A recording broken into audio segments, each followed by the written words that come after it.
anunciarán mi muerte, anunciarán también mi venida. Y ahí el Señor les da esas instrucciones. Ya para entonces, cuando el Señor está en el aposento alto, ya les había dado otros tipos de instrucciones. Les había dicho que permanecieran en Él. Permanezcan en mí, decía el Señor. Y comparaba el permanecer en Él como las ramas permanecen en la vid. Decía, yo soy la vid, ustedes son los pámpanos.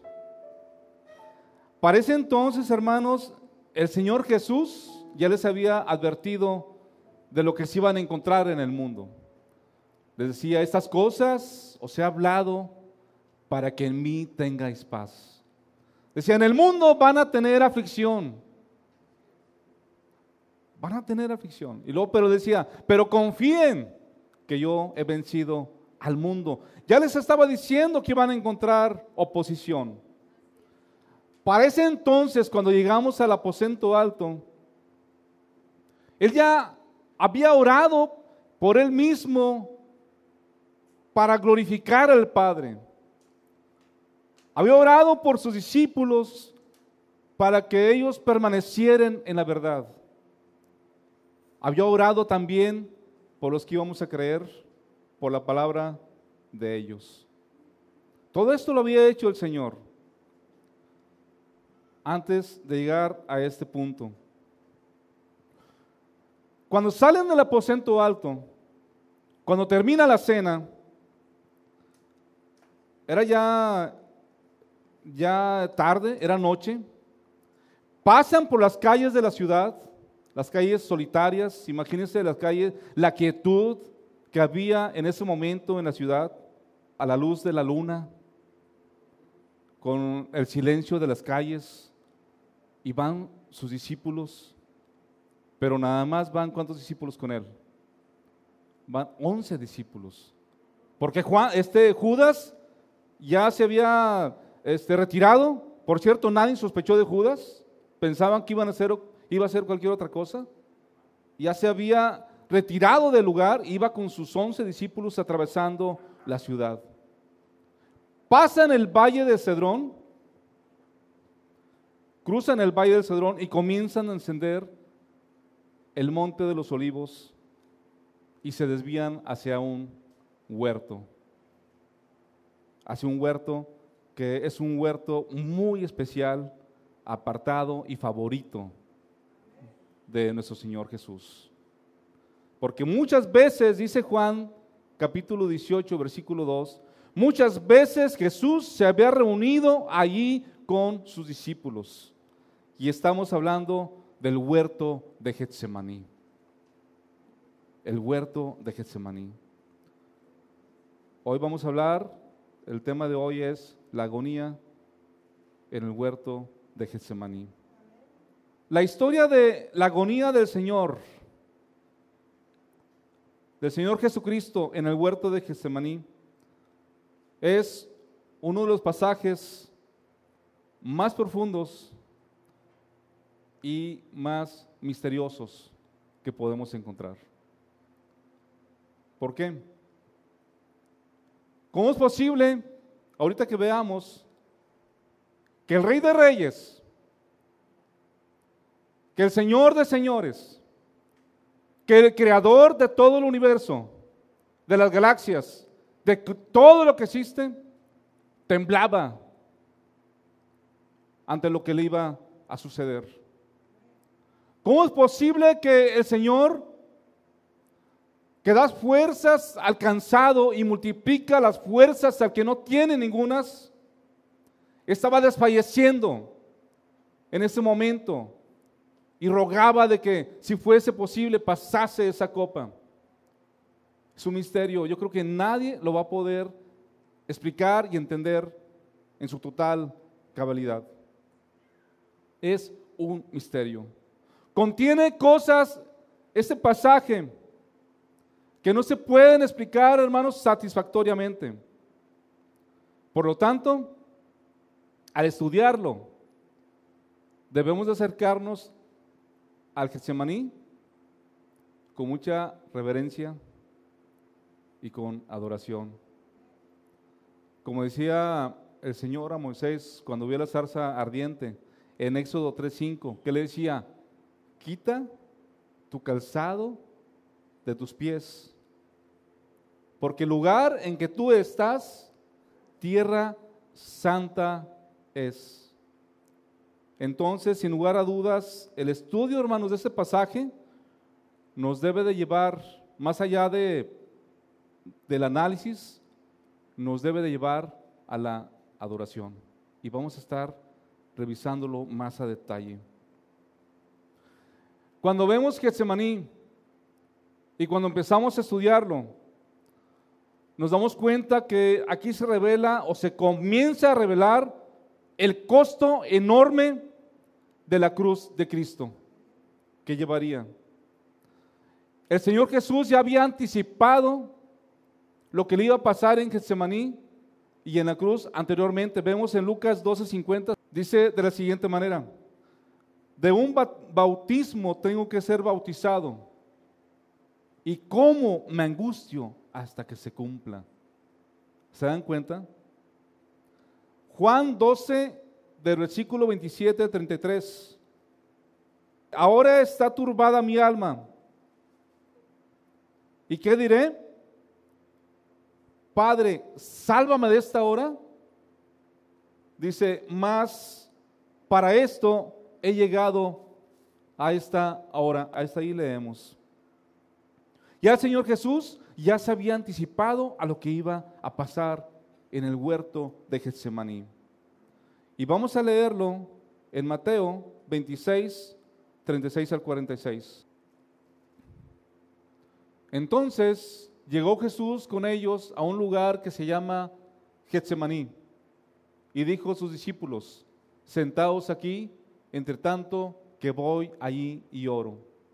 Y tomando a Pedro y a los dos hijos de Zebedeo, comenzó a entristecerse y a angustiarse en gran manera. Entonces Jesús les dijo: mi alma está muy triste hasta la muerte, quedaos aquí y velad conmigo. Yendo un poco adelante, se postró sobre su rostro, orando y diciendo: Padre mío, si es posible, pase de mí esta copa, pero no sea como yo quiero, sino como tú. Vino luego a sus discípulos y los halló durmiendo y dijo a Pedro: ¿así que no habéis podido velar conmigo una hora? Velad y orad para que no entréis en tentación. El espíritu de la verdad está dispuesto, pero la carne es débil. Otra vez fue y oró por segunda vez diciendo: Padre mío, si no puede pasar de mí esta copa sin que yo la beba, hágase tu voluntad. Vino otra vez y los halló durmiendo, porque los ojos de ellos estaban cargados de sueño. Y dejándolos, se fue de nuevo y oró por tercera vez, diciendo las mismas palabras. Entonces vino a sus discípulos y les dijo: dormid ya y descansad. He aquí ha llegado la hora y el Hijo del Hombre es entregado en manos de pecadores. Levantaos, vamos, ved, se acerca el que me entrega. La palabra Getsemaní quiere decir prensa de aceite o almazara. Y sin duda era un huerto de olivos al que Jesús tenía derecho de entrar. Era un huerto privado. Cabe notar cómo el Señor tenía amigos que son anónimos, que le prestaban, por ejemplo, un huerto para que Él pudiese entrar con sus discípulos. Tiene un amigo, que no menciona la Biblia, anónimo, que le prestó el aposento alto para que hiciera ahí la Pascua con sus discípulos. Tiene un amigo que le prestó un pollino para que pudiese entrar triunfante a Jerusalén. Tenía varios amigos. Y aquí en el huerto de Getsemaní, él podía entrar con sus discípulos, tenía derecho a entrar ahí. Era un lugar que él usaba para orar, para descansar, un lugar donde él estaba a gusto y podía convivir con sus discípulos. Así viene el Señor Jesús a este lugar con todos sus discípulos, excepto Judas. Él no viene con ellos. Conociendo el Señor Jesús lo que le esperaba y la terrible tragedia que iba a soportar, Jesús hace todo lo posible para mantener a sus discípulos cerca de Él. ¿Para qué fue Getsemaní en este momento? Fue a orar. Dice Lucas también 22:39, y saliendo se fue como solía al monte de los olivos, y sus discípulos también le siguieron. Les dice a sus discípulos: quedaos sentados aquí, entre tanto que voy ahí y oro. Las palabras del Señor Jesús daban a entender que también ellos deberían estar orando, que ellos también deberían estar en vela y en oración. Era un lugar que ya todo el mundo conocía, y a pesar de que Judas conocía ese lugar, y a pesar de que el Señor Jesús sabía lo que iba a pasar, el Señor Jesús no se fue a otro lugar. Pudo haber llevado a sus discípulos a un lugar que Judas desconociera para evitar el arresto y para evitar todo lo que venía por delante, y no lo hizo. Fue al lugar que todo mundo conocía. El Señor está muy triste, está en agonía. ¿Cómo iba a enfrentar Jesús este duro trance? ¿Cómo? Orando. Esto, hermanos, también lo apreciamos nosotros porque somos a veces diferentes a lo que hace el Señor Jesús. ¿Qué hacemos cuando tenemos problemas? ¿Cómo reaccionamos cuando tenemos dificultades? Hay quienes, no de aquí de esta iglesia, ni tampoco de la iglesia de Lobok, pero dicen: bueno, vámonos de compras. Sobre todo mujeres, bueno, no quiero decir quién, ¿verdad? Pero vámonos de compras, o vámonos de viaje para poder distraernos. Hay quienes empiezan otras actividades para no pensar en esas dificultades que se tienen. Y el Señor, cuando ve esa dificultad, esa terrible experiencia que va a pasar, lo que hace es orar. Dice Santiago 5:13: ¿está alguno entre vosotros afligido? Haga oración. En ocasiones dejamos de orar cuando las dificultades se empiezan a multiplicar. Y empiezan los problemas, las luchas, las pruebas, y en lugar de motivarnos a la oración, nos desanimamos y empezamos a perder la comunicación con nuestro Señor. En lugar de orar y seguir orando por esa necesidad. ¿Qué dice Filipenses 4:6 y 7? Dice: por nada estéis afanosos, sino sean conocidas vuestras peticiones delante de Dios en toda oración y ruego con acción de gracias. Dice: y la paz de Dios guardará vuestros corazones y vuestros pensamientos en Cristo Jesús. Por nada estéis afanosos. ¿Alguien tiene algún afán en esta hora?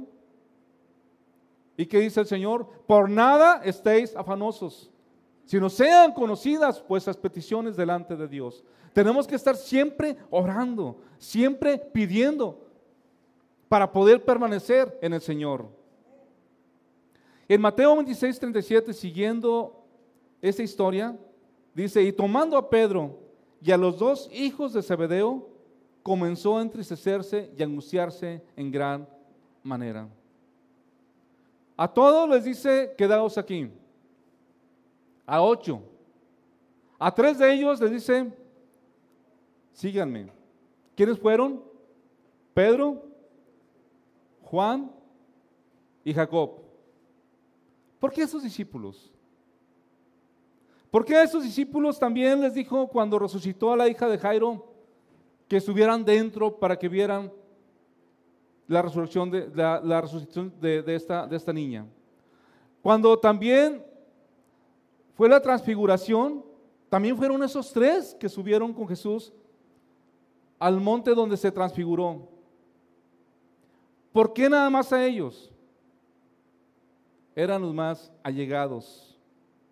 Y ahora, hermanos, a diferencia de otras ocasiones, el Señor Jesús necesitaba compañía. Necesitaba que lo apoyaran en oración. Antes el Señor, antes de esta ocasión, Él se iba a orar solo.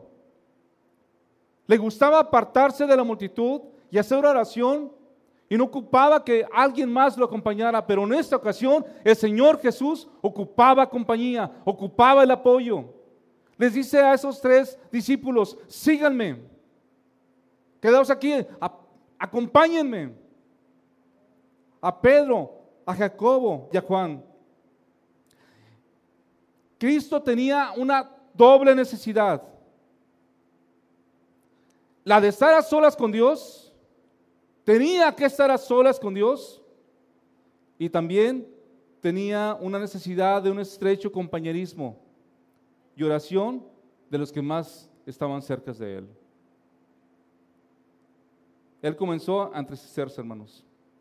¿A cuánto nos pasa? Voy a preguntar de que sentimos esa necesidad de compañía. Hace tiempo me acuerdo que uno de mis cuñados lo operaron de la vesícula y estaba solo en el cuarto, y llegamos Pati y yo, ya estaban a punto de pasarlo de la operación, y ya cuando entramos dice: qué bueno que vinieron. Dice: no quería estar solo,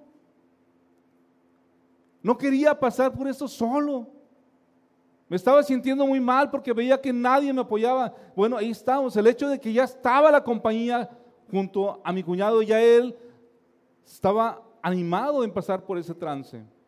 Hay una necesidad humana de que ocupamos de los demás cuando estamos en dificultades. ¿Cuántas veces nos hace falta un abrazo cuando estamos en un problema, en una enfermedad, de los más allegados a nosotros? Hace mucho bien, ¿están de acuerdo conmigo? Un abrazo, una palabra, aquí estoy contigo. El Señor Jesús sentía esa necesidad. Dice que estaba tan fuerte su agonía, la palabra de Dios, que era una gran lucha que estaba pasando en ese momento,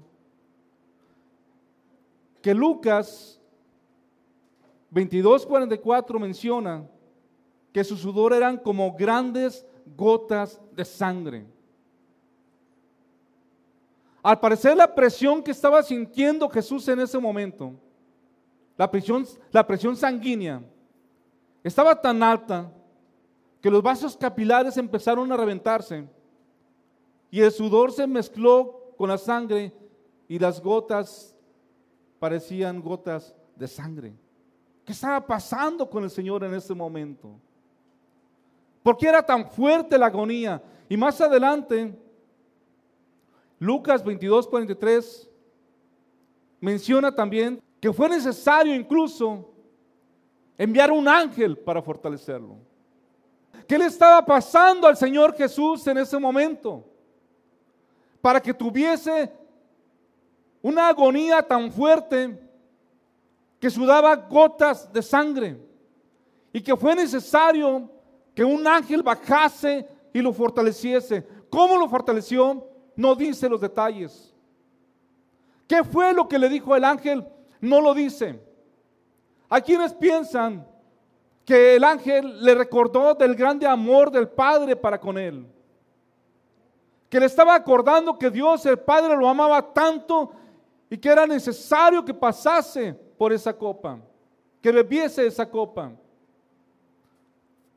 Hay quienes opinan que era tan terrible lo que estaba pasando en su cuerpo físico,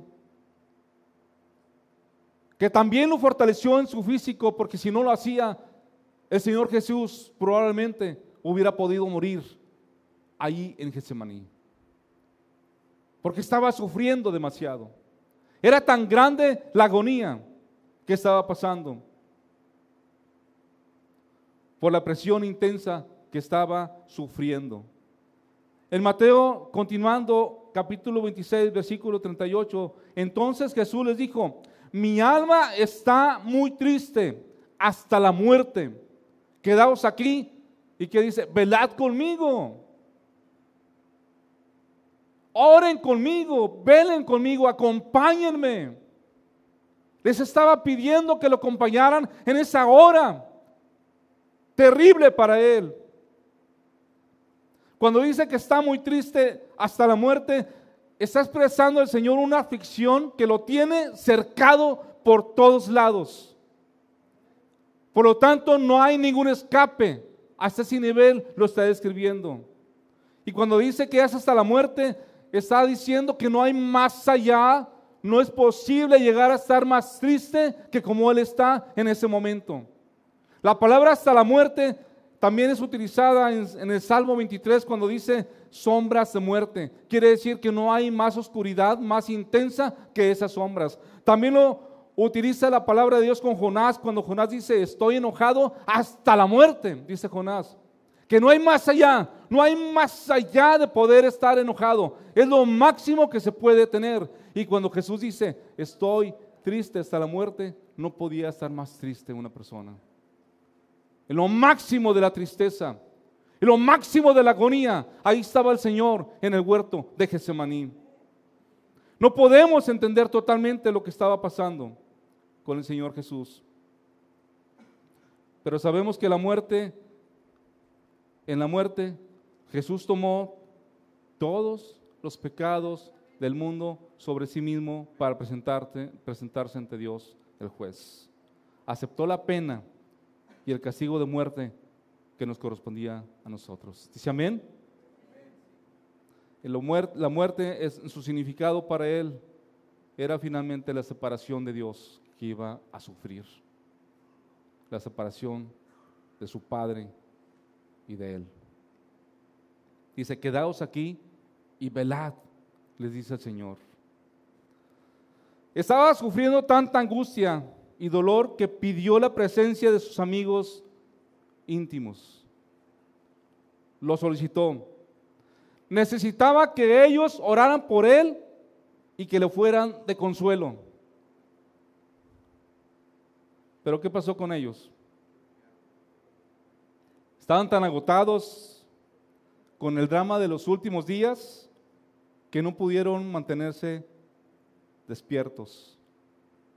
Me acuerdo una escena cuando mamá estaba muy enferma, que estábamos todos, mis hermanos y más familiares, cuidándola, pero llevábamos semanas de mucha angustia, llevábamos semanas de fatiga, porque era muy difícil lo que ella estaba pasando.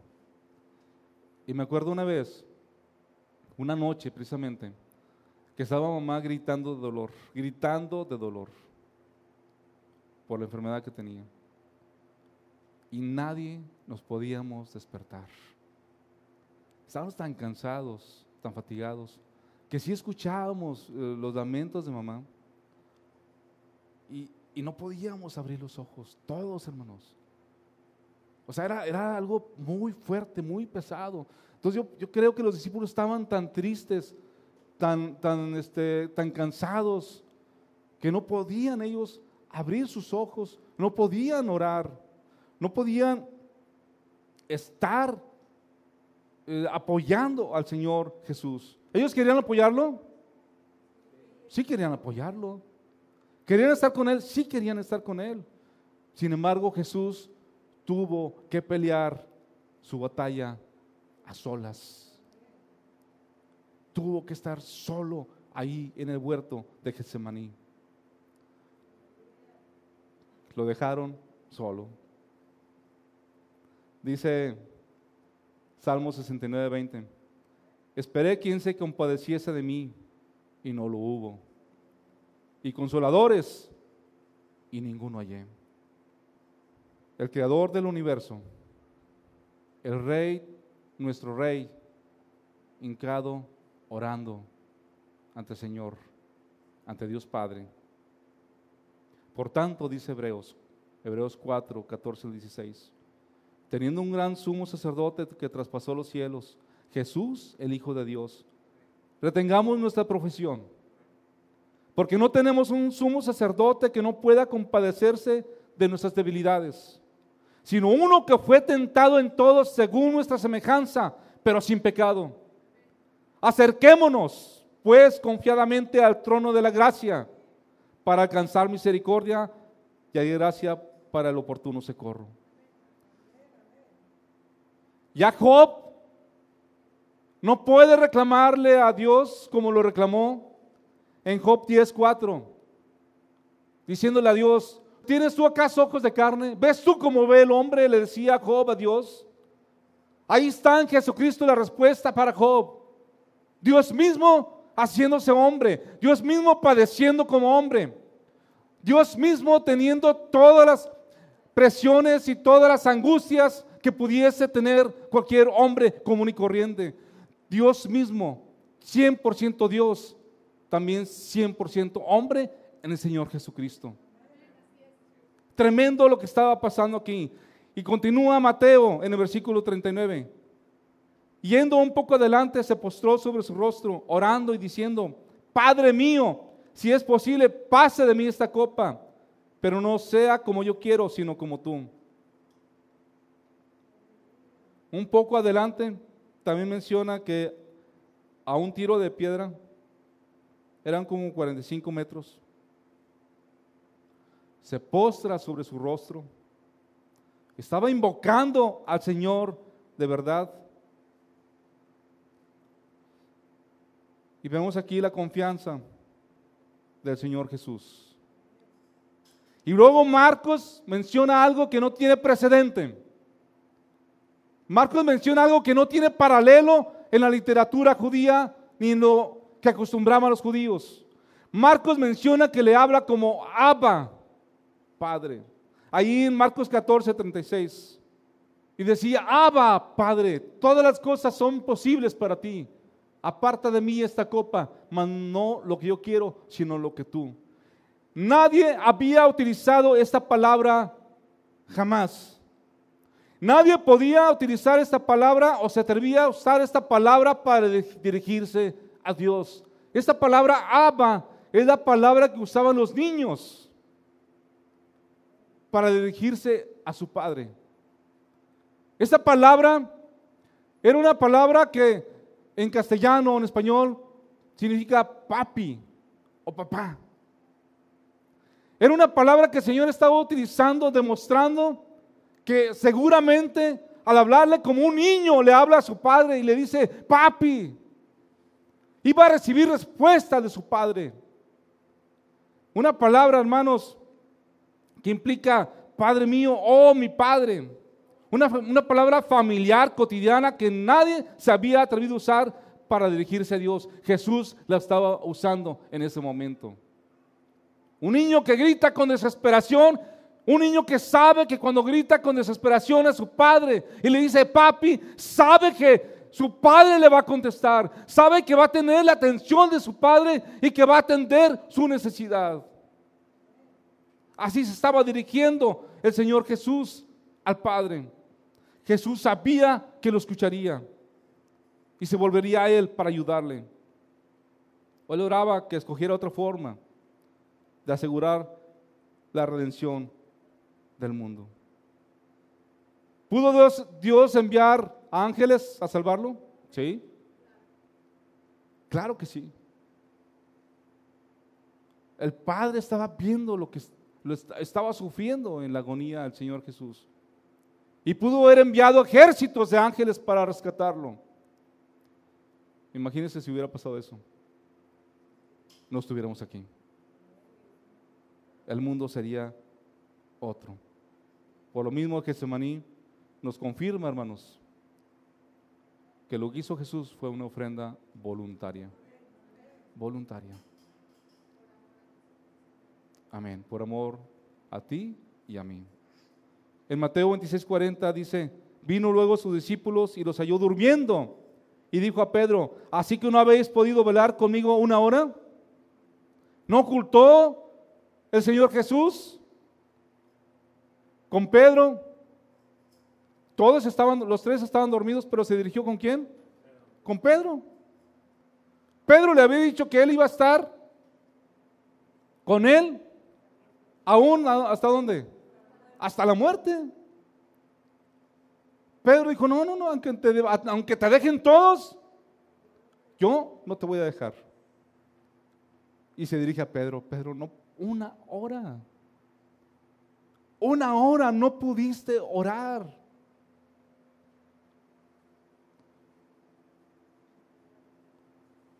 el compañerismo, la oración y el consuelo no estaban ahí. El Señor tuvo que confrontar solo su angustia. Por un lado, vemos al Señor Jesús orando, insistiendo, pidiendo, y por otro lado vemos a los discípulos durmiendo. Qué contraste, ¿verdad? Qué contraste. Ellos debían de haber velado con Él al ver al Señor Jesús tan triste y tan alterado, y sin embargo se durmieron. No sabían tampoco lo que les esperaba más adelante. Deberían de estar orando. Dice, velad y orad, del versículo 41, para que no entréis en tentación. El espíritu de la verdad está dispuesto, pero la carne es débil. Les está diciendo, les advierte que deben de velar y orar. Estaban a punto los discípulos de soportar la mayor prueba de sus vidas. Estaban a punto de pasar por una prueba tremenda y no lo sabían. Necesitaban orar. Necesitaban de una manera importante orar para no entrar en tentación. Qué problema, ¿verdad? ¿Cuál es el problema en síntesis o en esencia que menciona el Señor Jesús? Lo que menciona aquí es que el espíritu y la carne se oponen. ¿Cuántas veces llega usted a la casa y dice, voy a estar en oración 1 hora? ¿Y lo hace? Su espíritu lo desea, lo anhela, quiere tener relación con el Señor, pero la carne se opone a que lo haga. Hay una lucha constante. Somos ciudadanos del reino de Dios, pero somos ciudadanos de este mundo. Y esa lucha siempre va a estar. Por lo tanto, dice el Señor, que para que nosotros podamos ser vencedores en este mundo, tenemos que estar orando y velando. Tenemos que continuar orando. El cuerpo, el espíritu está presto. Ellos querían estar con Jesucristo, querían estar despiertos. La parte espiritual quería mantenerse despierta. Su corazón quería estar realmente con Jesús. Pero el cuerpo es débil. Los ojos se les cerraban, son débiles. Su cerebro estaba cansado, es débil por el pecado que mora en nosotros. Dice Gálatas 5:17. Porque el deseo de la carne es contra el espíritu, y el del espíritu es contra la carne, y estos se oponen entre sí, para que no hagáis lo que quisierais. La solución, orar. Velad y orad. Dice Romanos 7:18, y yo sé que en mí, ¿quién está hablando aquí? El apóstol Pablo. Yo sé que en mí, esto es, en mi carne, no mora el bien, porque el querer el bien está en mí, pero no el hacerlo. Siguiente versículo. Porque no hago el bien que quiero, sino el mal que no quiero, eso hago. Y si hago lo que no quiero, ya no lo hago yo, sino el pecado que mora en mí. ¿Quién nos está diciendo? El apóstol Pablo. Reconociendo que hay una lucha en su cuerpo, en su carne. Reconociendo que se dificulta hacer las cosas que el Espíritu quiere hacer. Continuamos en Mateo 26:42. Dice, otra vez fue, lloró por segunda vez diciendo, Padre mío, si no puede pasar de mí esta copa sin que yo la beba, hágase tu voluntad. La copa era la angustia espiritual de cargar con los pecados del mundo. En otras palabras, de enfrentar el juicio divino que dichos pecados merecían. Horrorizado el Señor al ver esto, buscaba evitar la experiencia de verse separado de la comunión con su Padre a causa de esto. Vino otra vez y los halló durmiendo, porque los ojos de ellos estaban cargados de sueño. Lucas menciona que estaban dormidos porque estaban muy tristes. Y dice, y dejándolos, ¿se fijan cómo el Señor estaba al pendiente de ellos? O sea, se regresaba, oraba, se regresaba a verlos, volvió otra vez, se regresaba a verlos. Qué amor del Señor para con sus discípulos. En Mateo 26:44, y dejándolos, se fue de nuevo y oró por tercera vez diciendo las mismas palabras. ¿Recibió respuesta de Dios? Dios el Padre le contestó esa oración insistente del Señor. Sí le contestó. Sí le contestó. ¿Cómo lo sabemos que Dios le contestó? Vemos Hebreos 5:7. Dice, y Cristo en días de su carne, ofreciendo ruegos y súplicas con gran clamor y lágrimas al que le podía librar de la muerte, fue oído a causa de su temor reverente. Fue oído. Cuando ya es escuchado, vemos al Señor Jesús diferente. Cuando termina la oración que dirigió a su Padre, lo vemos diferente. Lo vemos victorioso, glorioso, majestuoso. Allí en Juan 18:3 dice, Judas pues tomando una compañía de soldados y alguaciles de los principales sacerdotes y de los fariseos, fue ahí con linternas y antorchas y con armas. Pero Jesús, sabiendo todas las cosas que le habían de sobrevenir, se adelantó y les dijo, ¿a quién buscáis? Le respondieron, a Jesús Nazareno. Jesús les dijo, yo soy. Y estaba también con ellos Judas, el que le entregaba. Cuando Jesús les dijo, yo soy, retrocedieron y cayeron a tierra. ¿De qué manera les contestó? ¿Con qué autoridad les habló? El Señor ya había encontrado la fortaleza de su Padre. Ya no era el mismo que entró buscando la compañía de sus discípulos, angustiado, que temblaba ante la sola idea de lo que iba a suceder. Ahora, después de la oración que hace con el Padre, sale diferente de ahí. ¿Cuánto les ha pasado que están orando por una necesidad, insisten en orar, perseveran en oración y el Señor cambia la situación? Dice amén. El Señor insistió, el Señor no se iba a retirar de ahí hasta tener la respuesta de su Padre. Ahí estaba insistiendo en lo mismo, y cuando ya obtuvo esa confirmación, sale victorioso, sale glorioso, y cuando preguntan por él, él dice, yo soy, y todos caen a tierra. Qué tremendo, qué autoridad, qué poder del Señor. Jesús sabe ya en este momento que la copa no le será retirada. Sabe que el Padre se la ha dado para que la beba y está resuelto a beberla. Y por eso sale ya de esta manera, en otra actitud. Cuando incluso Pedro desenvaina su espada y le tira a dar, porque sí le tiró a dar a Malco, pero le falló, le dio nada más en la oreja. Ahí en ese momento dice, ¿qué no debe beber la copa que el Padre me ha dado a beber? Ya es otra actitud. Entonces, Mateo 26:45 dice, vino a sus discípulos y les dijo, dormid ya y descansad. Ya. He aquí ha llegado la hora y el Hijo del Hombre es entregado en manos de pecadores.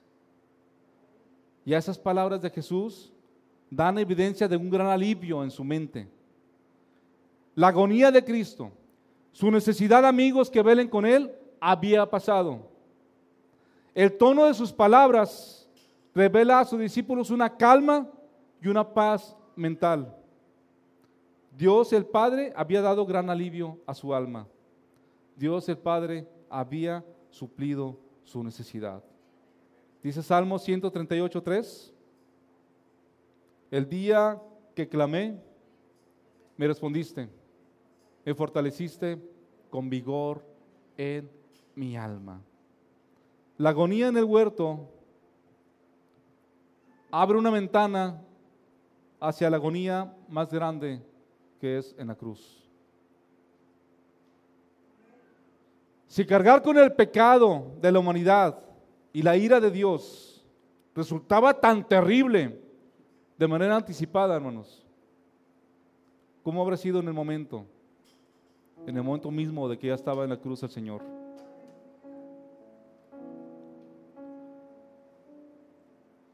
El huerto de Getsemaní nos presenta la gran agonía que el Señor sufrió por nosotros. Piense en lo personal, piense en lo particular. Eso lo hizo el Señor por usted y lo hizo por mí. Desde ese entonces Dios ya lo tenía usted ya visto, ya miraba lo que estaba haciendo por usted. Anticipó todo lo que sufriría por nosotros en el huerto de Getsemaní. En el huerto de Getsemaní todo había sido abierto ante su mente como nunca antes.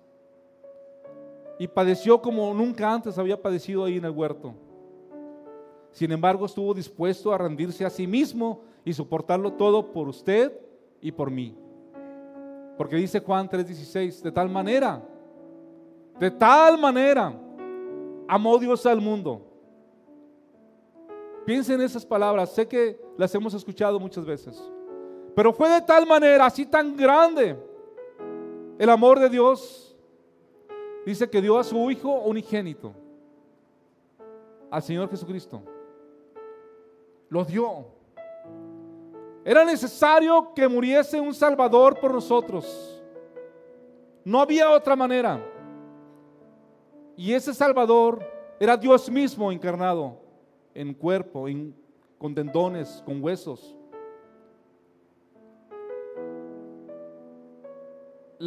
Hay una enorme obligación, hermanos, que tenemos para con Cristo. La obligación de apreciar y expresar nuestro aprecio en amor, adoración, culto y servicio por lo que Él ha hecho por nosotros. ¿Dicen amén? Y llegar ante esta palabra, esto que hizo por nosotros con reverencia, con admiración, con respeto, porque lo hizo por amor, para que tú y yo fuésemos salvos y tuviésemos vida eterna. Y gracias a Dios por ello. Cierra sus ojos y medita en ello.